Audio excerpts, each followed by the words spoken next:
Hi, good morning everyone. Thanks for taking the time to join us. My name is Steve Ledzian. I'm a System Engineering Manager at FireEye here in Asia. And today I'd like to talk to you about cybersecurity, specifically advanced threats and APT defense.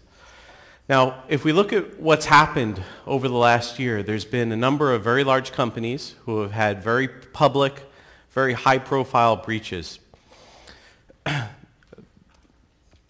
These breaches have cost companies money, and these companies are not small companies who have had these breaches. They're very large companies.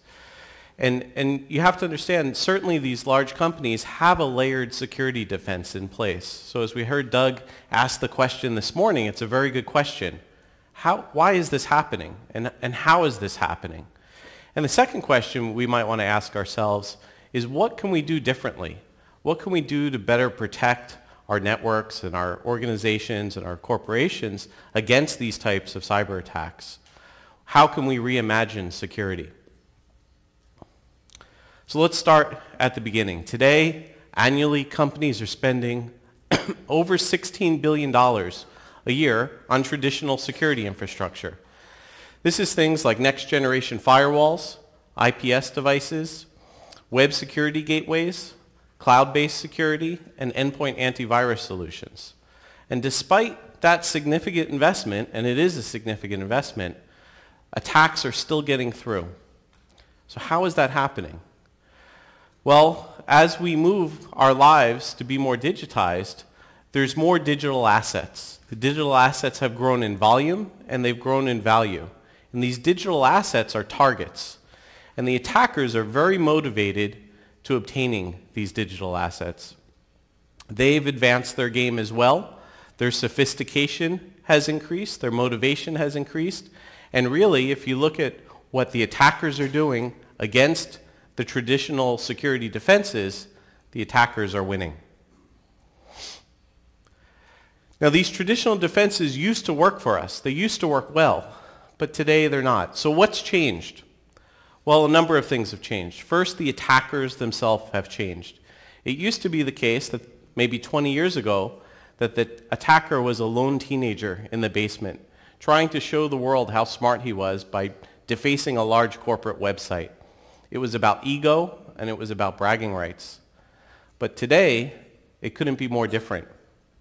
Today, we have an entire criminal ecosystem around these cyber threats. We have organizations which research the vulnerabilities and develop the exploits.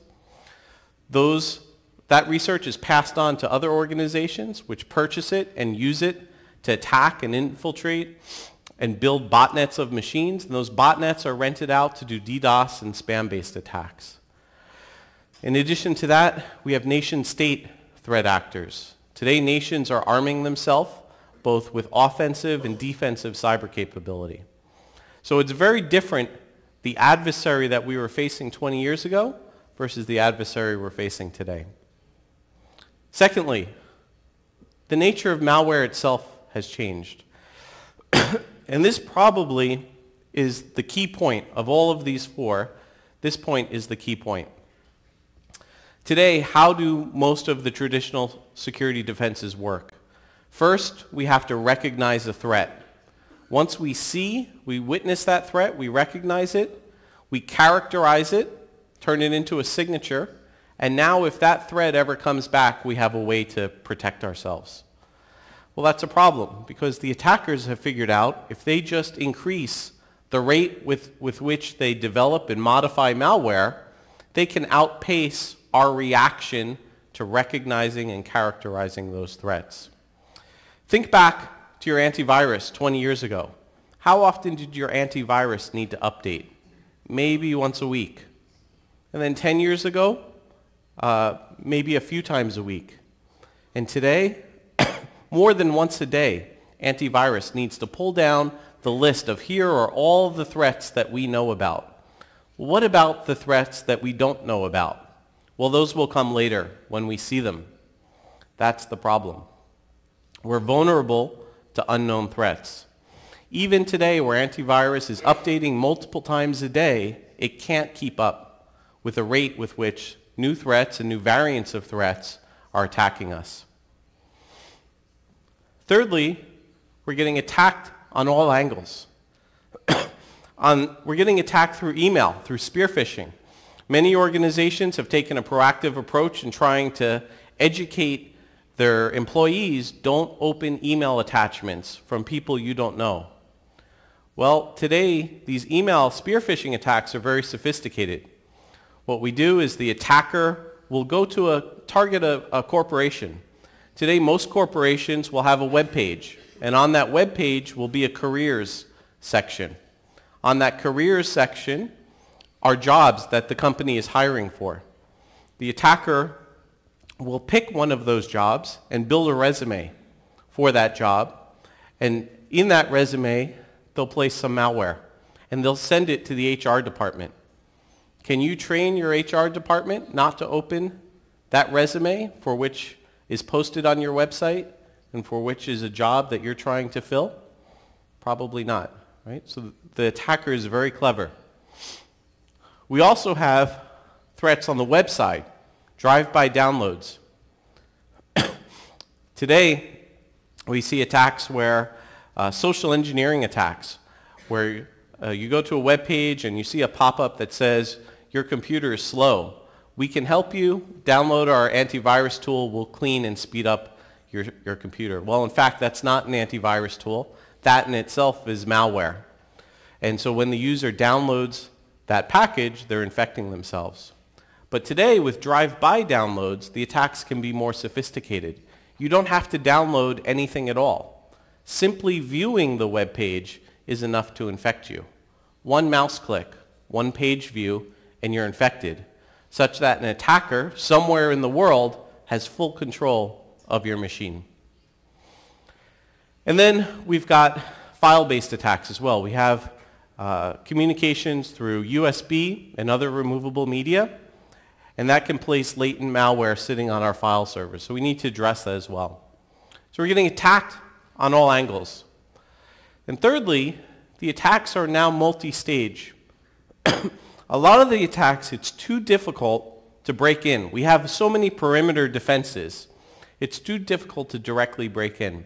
Instead, what the attackers will do is they will send an email with maybe a malicious attachment or a malicious link. That, of course, email is allowed through the organization. That email, the attachment in the email, will exploit a vulnerability in some application on the endpoint that it lands on. That vulnerability will then go out and fetch a full malware set. And then the third stage, once the machine is infected, is to call back to a command and control server. And that's an outbound communication. And that outbound communication looks like any other web traffic. So it's very hard to distinguish. It's hidden in other web traffic. And of course, most companies allow outbound web traffic. But that outbound connection establishes a two-way communication. And that two-way communication allows the attacker to then interactively attack the machine. And I'll show you a demonstration of this in a little while.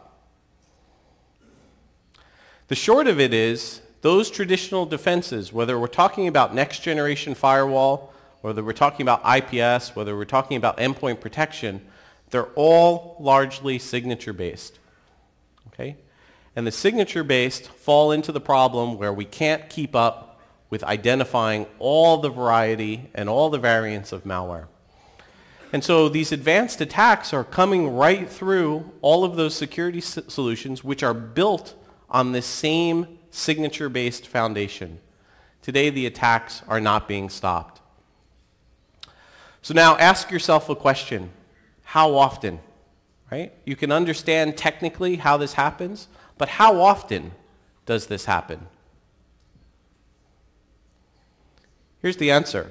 And this is not a marketing answer. This is a measured answer. When FireEye engages with customers, and when we do BMTs with customers, we see that 98% of the companies we work with are compromised. That's placing FireEye after all of the traditional security defenses, after firewall, after IPS, And only when those solutions say it's clean does FireEye have the opportunity to see the traffic. And when we see that traffic, 98% of the time, there's threats in that traffic.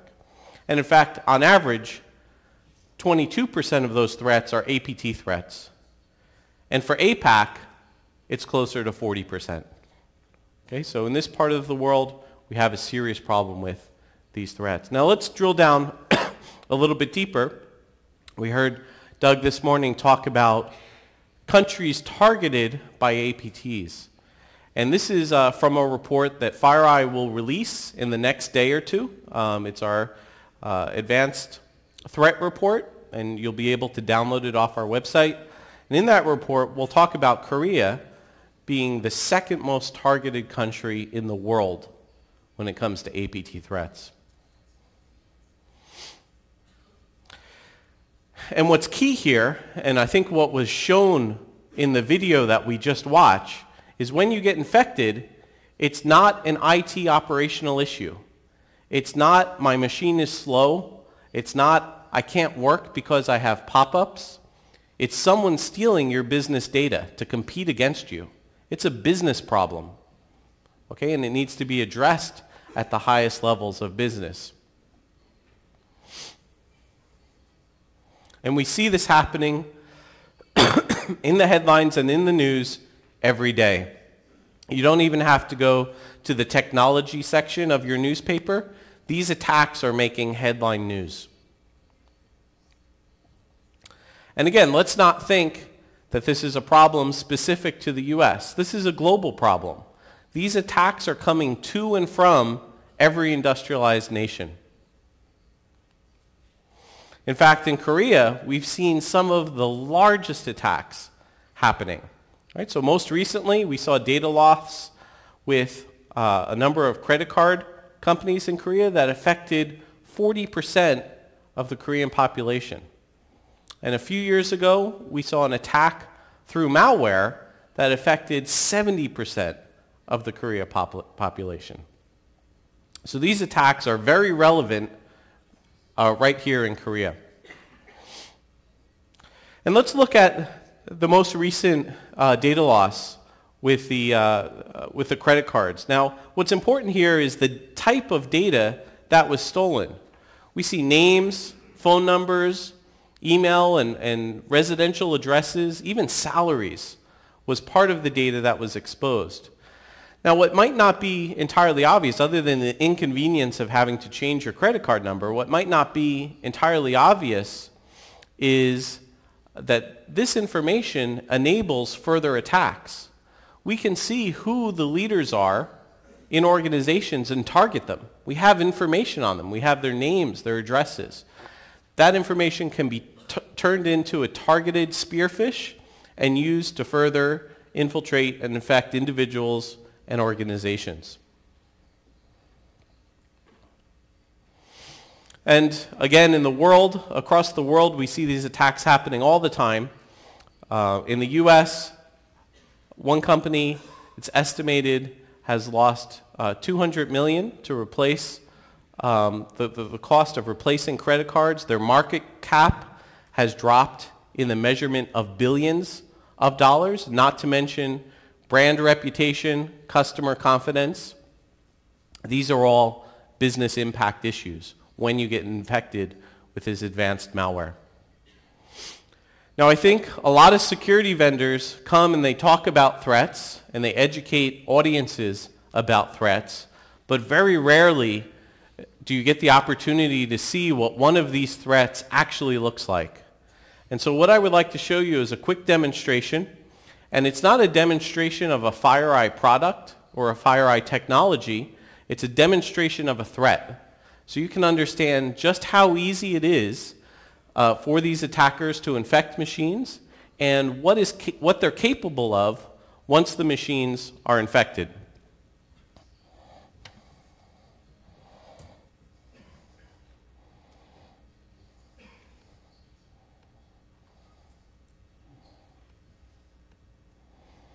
So here I have two machines. This machine is the attacking machine. And remember, when I say attacking machine, It's not trying to break into the network. It's instead sending an email, letting that email infect the machine. The machine then will make an outbound connection to a command and control server. So this machine that you see here is the command and control server. Right now, it's not controlling any machines at all. The list is empty. And we can say this machine could be anywhere in the world. Let's say, for example, it's in Russia. We also have the victim machine. And the victim machine is here in Korea. Now let's look at how the attack starts. And what I'm going to do is use the example that I gave earlier of the attacker who went to a corporate website, went to the careers section, found a job, built a resume for that job, and sent it to HR. But of course that resume is a weaponized resume. So here's the resume. This is Erwin's resume, and it's a Microsoft Office file. This is a real Microsoft Office file. It's not an executable posing to be a document, right? Documents shouldn't be able to execute code on your computer, but the malware in this document allows it. When the victim opens the attachment, what they will see is a resume. And from their point of view, there's nothing unusual or nothing suspicious happening on this machine. They can finish reading the resume, they can close it, and they can close the email. But already, the malware has infected the machine. And you can see on the attacker, now there's a victim. So what happened? Well, in that document was an exploit. And that exploit was attacking a vulnerability or a bug, a security bug, inside of Microsoft Word. And that bug allowed that document to execute code, which documents shouldn't be able to do. And the code that it executed was a very small, simple amount of code. Pull down a full set of malware and further infect this machine. Once the machine was infected, the machine called back out to the command and control server. Now let's see what the attacker can do with this infected machine. Let's say, for example, we have some confidential information, maybe a schematic, a design, that we've spent many years and many millions of dollars putting research into. The attacker has access to the file system on the infected machine. And so here I have the local hard drive, which is the hard drive on the attacking machine, and I'm just going to navigate to the desktop. And we have the remote hard drive, and this is the hard drive of the victim machine in Korea. And again, I'm going to navigate to the desktop. To steal that information out of Korea and into Russia, it's just drag and drop. Watch in the corner here. That's it. I've stolen information off the machine. And again, from the endpoint user, nothing unusual is happening, right? Now, what did this end user do wrong? They didn't do anything wrong, really. It's an HR person. The HR person's job is to open resumes. This was a resume for which she knew the company was hiring for. It was a targeted attack. What else can the attacker do? Well, there's actually a lot more that the attacker is capable of. The attacker can also turn on keylogger. So let's say this end user is a smart end user, and they've protected their document with some password protection. As they type in the password, that password is recorded by the attacker. Now imagine that this machine is the machine of your marketing director, and your marketing director is updating the Twitter page or Facebook page of the company. The attacker now has the username and password for those sites. You can deface those sites, post other things onto those sites. Imagine this is your database administrator. The attacker now has additional credentials with which they can spread laterally and attack higher value targets in your organization. Imagine it's your Active Directory administrator, right? The possibilities are endless. What else can the attacker do? Well, the attacker can open a command shell. Now this is C:, but it's C: on the victim machine. So for example, if I run notepad, notepad.exe, the notepad opens on the victim machine. So what happens if I do this? Okay. Format C:. I'm going to erase the hard drive on the victim machine. I can cover my tracks. I can be destructive.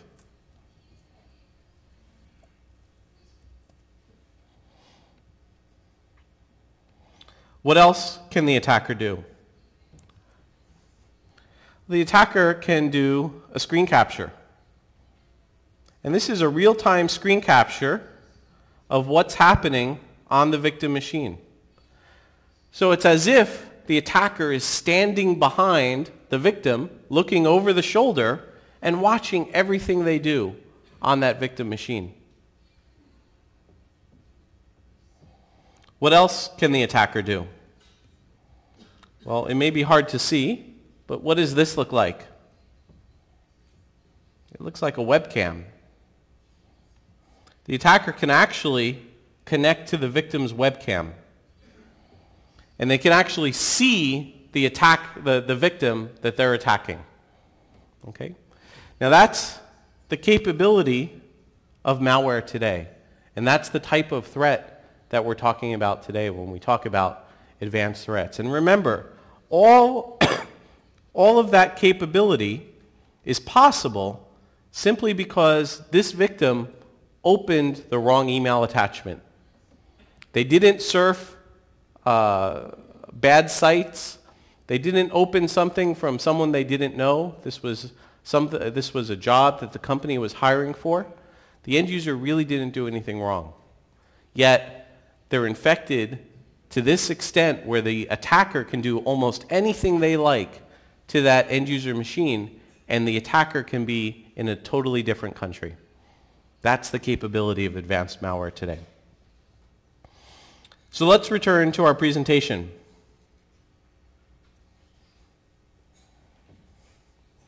I think we understand the threat demo now, or the threat landscape. Now the question is, well, what can we do about it? What can we do to address this problem? What can we do to help make sure that we aren't victims like the other companies we've seen in the news and headlines? Well, the core problem we need to address is signatures. The whole technology issue at hand is that signature-based technology can't keep up. It only protects us against threats for which we know. Right? It's a list of known threats. So we want a solution that's signatureless, that doesn't require any previous learning or any previous information. We want it to be real-time. Just take the traffic and tell me if it's a threat or not. We don't want to base on previous knowledge. And the way we achieve this is through a virtualized technology. So again, if we look at the current way of doing detection, our IPS is signature-based. IPS especially is problematic because we have very high false positive rate. Our antivirus, of course, is signature-based. And our web gateways are just gateway versions of antivirus. Right? They're doing signature-based detection as well, only they're doing it in the network instead of on the endpoint. So what do we do differently? Well, FireEye has a technology called MVX. And this is a virtual machine-based model of detection. So instead of taking a traffic sample and comparing it against many different signatures and saying, does that traffic sample meet the signature? What we do is take that same traffic sample and we put it into a virtual machine and we run it. And if that traffic sample infects the virtual machine and there's malicious behavior, we'll see it. We'll see it happening inside of that virtual machine. And that virtual machine-based detection doesn't require any previous learning. It doesn't require any signature. Just run it, let it happen, and see if the machine gets infected. Let me draw an analogy for you. In ancient times, we were ruled by kings. And the kings had this problem with assassins. The assassins would try and poison the kings. And so how could the king make sure that his food was safe? Well, he could take a small piece of the food, put it into a test tube, run an experiment, run a test on it, and make sure it's safe. That might be a good way, but what if that test was a test, or what if the poison in that food was a poison which that test wouldn't recognize? It's a new type of poison, and the test only recognizes the old types of poison. Well, then we have a problem. So what could we do differently? Well, the king, instead of testing the food, could have a food taster. And the food taster could be another person to taste the food, and if the food is poison, the food taster will die. It doesn't matter what type of poison it is. New poison, old poison, seen before, not seen before. And that's what FireEye is doing. We have essentially a virtual victim. We let that virtual victim get infected, and we let that infection be evidence of whether or not the traffic sample is malicious. Okay? It's a much more reliable means of detection, and it allows us to detect both known and, more importantly, unknown threats. So now we break this cycle of having to constantly keep up our signature database with multiple updates every day and still not have it be enough. We remove that dependency on signatures. Now we take this engine, this virtual execution engine, and we apply it across the attack vectors that I mentioned previously. Let's look at the web traffic to make sure that our end users are not browsing sites which are serving advanced threats. Take MVX, use MVX to monitor web traffic. Let's look at our email traffic, our attachments, and the links in email messages, and make sure that none of those are unknown threats which would bypass signatures. We can use MVX now to detect threats which we could never see before. Let's use MVX to crawl our file servers in the data center and make sure there's no latent malware that was installed through a USB or other removable media. And lastly, mobile. Let's use MVX to make sure the apps that we install on our mobile devices are not malicious. Now the platform, most of the platform is appliance-based, and this is very important. The appliance that we install, I mentioned before the statistics with the BMT that we do with customers. That installation only takes 1 or 2 hours. This is not a very troublesome installation process where we have to touch many different machines and it takes hours of integration, hours of configuration. We install in 2 hours, very, very quickly, in the network perimeter. Other customers say, I want to make sure that the analysis that I do is on-premise. I don't want to do analysis in the cloud because the whole point is to protect my files and make sure that I'm not losing data. And if you're telling me I need to send my data out to the cloud to protect it, that seems backwards. So I want on-premise detection and analysis, and the appliance model fits that. And lastly, customers say, when I do a BMT, I want to do BMT on my production environment, my live environment, because I want to know what unknown threats are coming in my live environment. But I don't want to disrupt, and I don't want to take risk when I do the BMT. So how can we make the BMT safe? Well, the answer is we can deploy in 2 different modes. We have a monitoring mode and an inline mode. For BMT, we deploy in monitoring mode. Okay? And it's just send us a copy of the data. It's very safe. Once you understand the product, once you have confidence in the product, we can move to inline mode. And the advantage of inline mode is blocking. So now, not only can we detect these threats, now we can block them before they get in.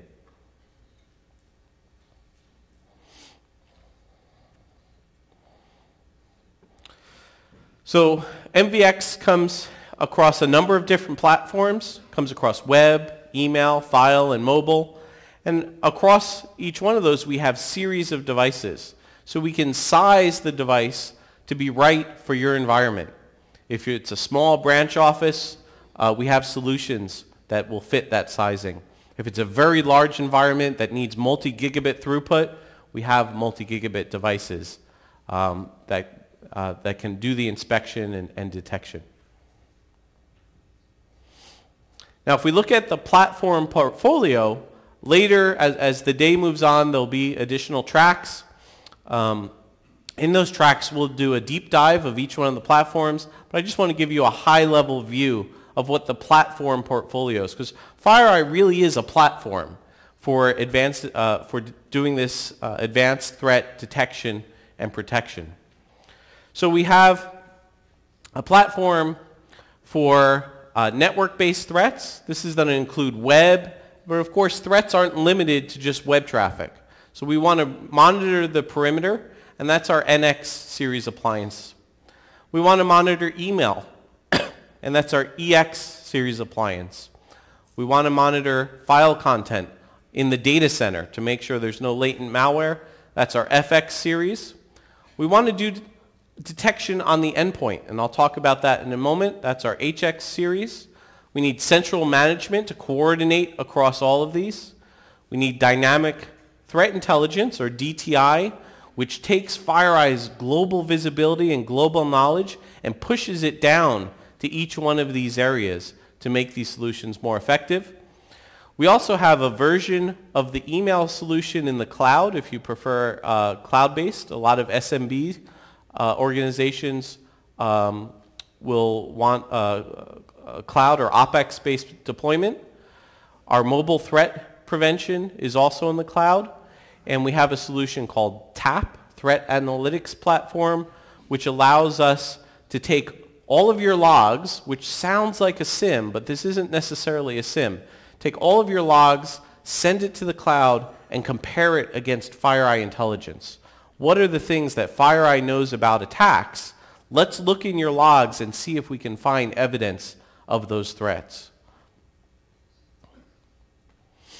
In addition, we integrate well. The FireEye platform integrates well with third-party vendors. Remember, you've already spent over $16 billion on security infrastructure. You want to leverage that infrastructure. You want to make it more useful. Well, FireEye integrates with endpoint, mitigation, analysis, SIM devices. And what we can do is use FireEye as the platform for detection, share that intelligence that's happening real-time in your environment with those other third-party solutions to make your defense in depth strategy more robust. Now, at the start of the year, we acquired a company called Mandiant. I'm not sure if you've heard of Mandiant before. We'll have a session later that focuses on Mandiant, but I'll just talk about Mandiant for one quick minute. Mandiant's a company that other companies hire when they're breached. When the worst has happened and an attacker has gotten inside, there's going to be some questions. The questions are going to be, how long has this attacker been in my network? Where in my network did this attacker spread to? What areas did they get access to? What did they steal? And lastly, who's attacking me? These are very hard questions to answer. They're not easy. And Mandiant is the best company in the world at answering those questions. That's why FireEye acquired Mandiant. So companies that engaged Mandiant, when they were breached, what they saw was Mandiant would come with just a small amount of people, 4 or 5 people, and within a very short period of time, they would have the answers to those questions. And they said, Mandiant, tell us how you do this, because the other incident response firms that we're hiring, they send 30 people, and it takes them 3 months to get the answers, if they get those answers at all. How are you able to get these answers so quickly with so little resources? And the answer is the tool set that Mandiant uses is very good. And so the customers came back and said, well, we would like to buy the tools that you use. And so Mandiant started, in addition to providing incident response services, started selling their tool sets. And now those tool sets, those commercial tool sets, are part of the FireEye solution as well. So here's a little bit on services. Excuse me. We have what's called a managed defense service.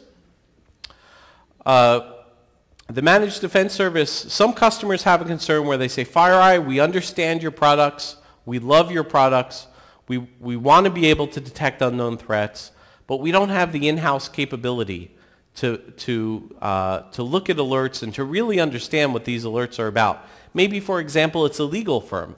Legal firm doesn't want to hire a security analyst inside of their organization. Well, FireEye can manage those security products for you. And that's part of what we call a managed defense service. Of course, we have services around products and support, and Mandiant brings their own services as well. Primarily, their incident response service. What happens when you get breached? Who do you call for help? They have proactive services as well for penetration and breach testing. And they have strategic consulting services. So if you're building a SOC, or maybe your SOC isn't performing to the level you expect it to be, Mandiant has done this hundreds of times. They can come and get your security program on the right track. So I want to show you a quick demonstration on endpoint containment. This is one of the products from Mandiant, and it's the HX product, the endpoint product. And what we see here is that FireEye, as a platform, has passed intelligence to the HX platform. We see two threats that HX has learned about because FireEye did the virtual execution and found an unknown threat. Now HX knows about that unknown threat. Oh, let me log in.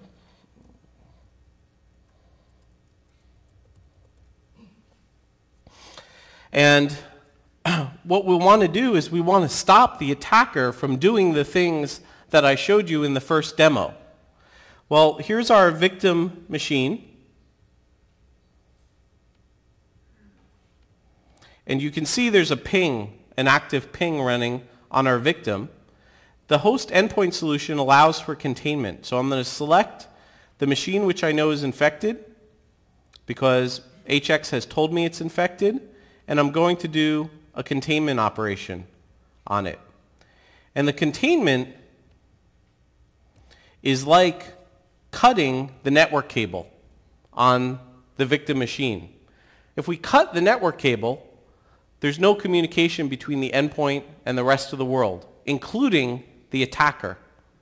And if the attacker doesn't have a network connection to the endpoint, he can't steal data. He can't look at the screen. He can't capture passwords. So you can see the containment has taken place on the endpoint. We've gotten a notification on the endpoint that says FireEye has detected a threat. We can customize this notice. And now if we look, we can see the pings have stopped. We've cut the network. If we go back to the attacker, pardon me. If we go back to the attacker and try and do a screen capture, nothing happens. There's no network connection. The threat has been mitigated. Right? So this is a big part now of FireEye's story. We're able to do virtual execution, detonation, inside the network perimeter and share that information with the endpoint and allow containment on the endpoint. Okay, I think I just have 2 or 3 minutes left, so let me come back to the slides and, and finish. So I want to talk a little bit about FireEye as a company.